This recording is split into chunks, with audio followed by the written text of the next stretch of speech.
Dhoni misses, but it doesn't matter. India win the Champions Trophy as England. নমস্কার বন্ধুগণ, আপনারা কেমন আছেন? শুরু হয়ে গেল ক্রিকেটের এক নতুন অধ্যায় 2025 চ্যাম্পিয়ন্স ট্রফির হাত ধরে। আজ 29 বছর পর কোনো এক আইসিসি ইভেন্ট হতে চলেছে পাকিস্তানে, তাও আবার ভারতকে ছাড়া। ব্যাপারটা হাস্যকর হলেও এটাই বাস্তব। টুর্নামেন্টের প্রথম দিনই নিজেদের হোম গ্রাউন্ডে পাকিস্তানকে সহ্য করতে হলো এক লজ্জার হার। ব্ল্যাক ক্যাপসরা তাদের প্রবল দাবদাহে পুড়িয়ে ছারখার করে দিল গোটা পাকিস্তান দলকে। প্রথমে ব্যাটিং, তারপর বোলিংয়ে ছিনিয়ে নিল এক দুর্ধর্ষ জয় গোটা ব্ল্যাক ক্যাপসরা। ম্যাচের সেরা হয়েছিলেন টম লাথম।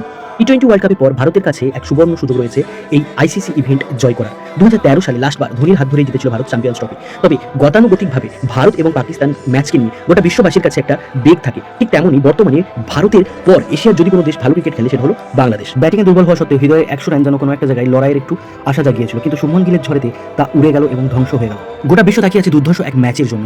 আগামীকাল মুখোমুখি হতে চলেছে ভারত এবং পাকিস্তান। বিশ্ব ক্রিকেট মানেই টুর্নামেন্ট, আর টুর্নামেন্টে ভারত পাকিস্তান মুখোমুখি হবে না সেটা বললে হয়। তাই কালকে হতে চলেছে অন্য এক বিশ্বের মহানতম প্রতিযোগিতা, ভারত বনাম পাকিস্তান। দেখা যাক এই ম্যাচে কে জিতবে আর কে হারবে। না বরাবরের মতো ভারত এবারেও একতরফা ম্যাচ জিতে নেবে? বলুন আপনারা কি বলছেন, কে জিতবে আজকে? কমেন্ট করে জানান আপনাদের মতামত। এছাড়া জানান কোন প্লেয়ার হতে চলেছে সবচেয়ে বেশি রান করার ও কোন বলার পেতে চলেছে সবচেয়ে বেশি উইকেট। দেখতে থাকুন আনফিল্টার্ড বাংলা।